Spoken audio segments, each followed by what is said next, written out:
everyone, welcome to my channel. My name is Elle, and on this channel I talk about music and everything I learned in my life journey as a musician.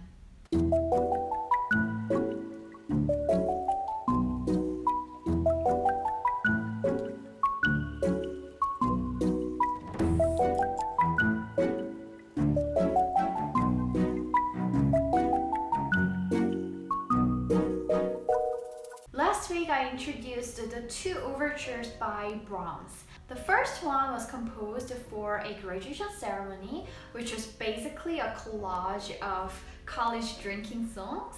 And the second one was composed as a companion piece of the first one, and that depicted the tragic and dramatic nature of life. And through these two pieces, especially by composing them as companion pieces, Brahms is pointing out towards the duality of life. The fact that in life there are both good times and bad times. And as I mentioned in my previous video, I recently went through a very dark season of life, but was able to put myself back up again fairly quickly. So in this video, I want to share the strategies that I implemented in my life so that you can use them to get through the difficult season of your life. Number one, and the most important part of this process, is to practice self-compassion. Self-compassion basically means being nice, kind, understanding, generous, and loving to yourself. We are the worst critics to ourselves, especially when we are faced with failures or disappointments. But in reality, those are the moments that we have to advocate and stand up and believe in ourselves the most.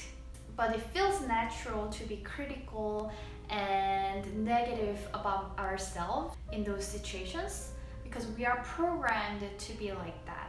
Back in the time when humans were living much more primitive lifestyles, it was really important that we examined and reflected every single mistake that we made because they were directly related to our survival. If we made a wrong decision while we were running away from a tiger, or when we looked for a cave to make a home, or in the making relationships of our tribe members, those misjudgments could have caused our lives. So from those experiences, over time, we were actually programmed to be extremely careful and critical about our past mistakes so we never repeat them again, or when we are faced with the similar situations, then we instinctively know how to avoid the similar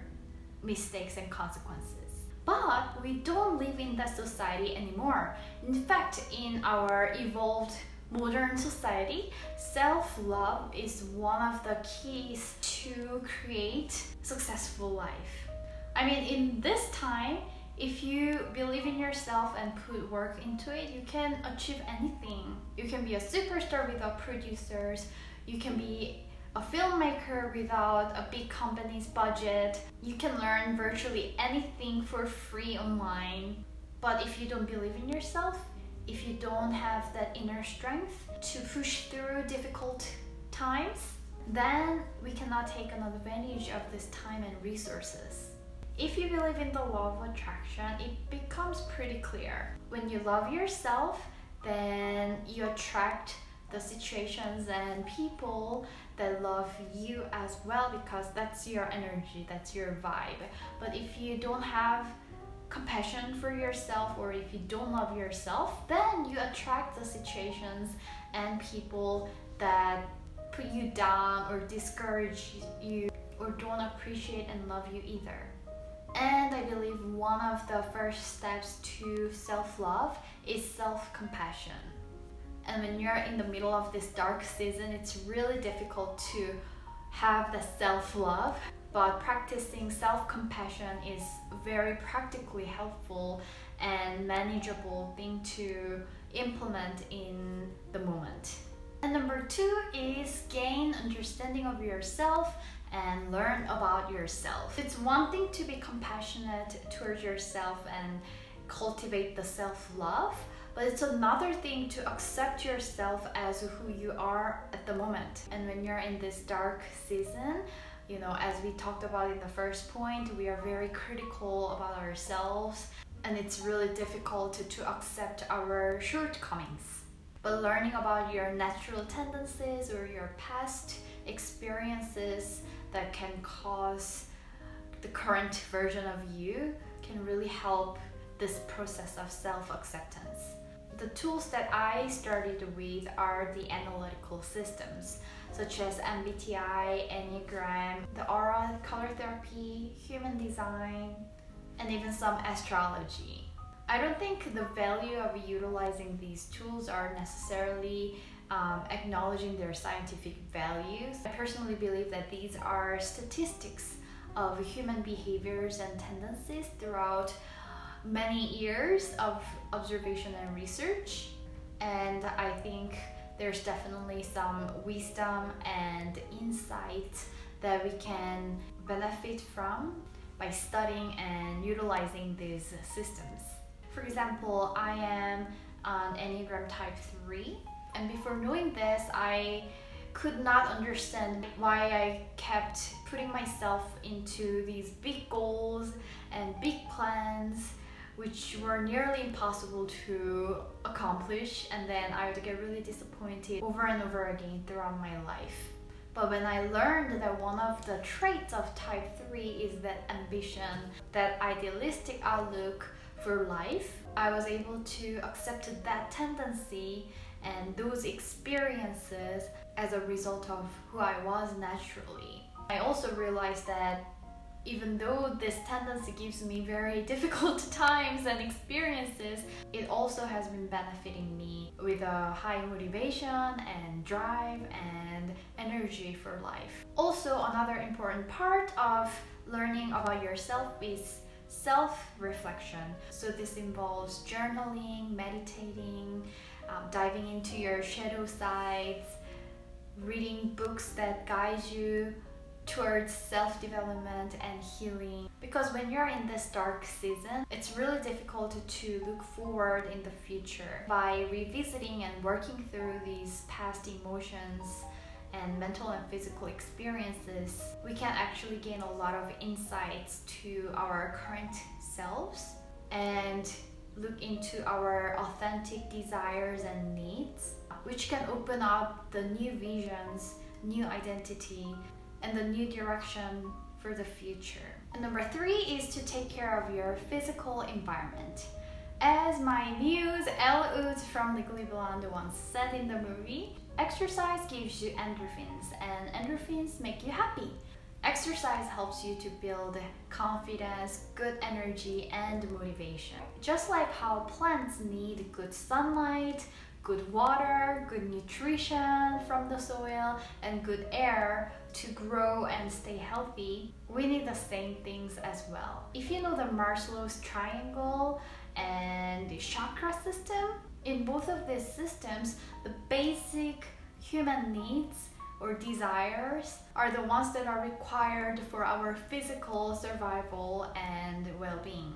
When our physical needs are not met, then it's really difficult for us to spend our energy on mental health or personal or spiritual growth.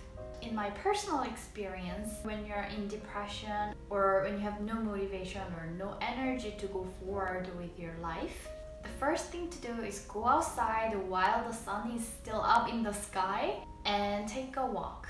When you do this, you can observe some vitamin D's from the sunlight, and you can breathe in some outside air. You can watch other people on the streets. Your brain starts to think about different things, and you get to engage to some physical activities. Also, a clean and beautiful space is really important for our well-being because it not only inspires us but also gives us a peace in mind. So when you're going through this dark season, I suggest first to implement the daily walk routine And second, to implement a daily cleanup routine to start your healing process. And number 4 is open up to other people and surround yourself with caring and supportive family and friends. In this age of social media, everyone is broadcasting the highlights of their lives. And when we are going through the breakdown or meltdown of our lives, it can feel really scary and lonely. But for me, I was so much in pain that I could not handle everything by myself, and I had to reach out to my family and friends for help and support. And when I opened up about my pain and struggles, a lot of people shared the untold and unseen stories of their lives, and many of them shared their experiences of going through and resolving the similar situations that I am going through. And these stories gave me some hope, encouragement, and comfort. And it was an amazing opportunity to see how strong, courageous, and amazing my friends were.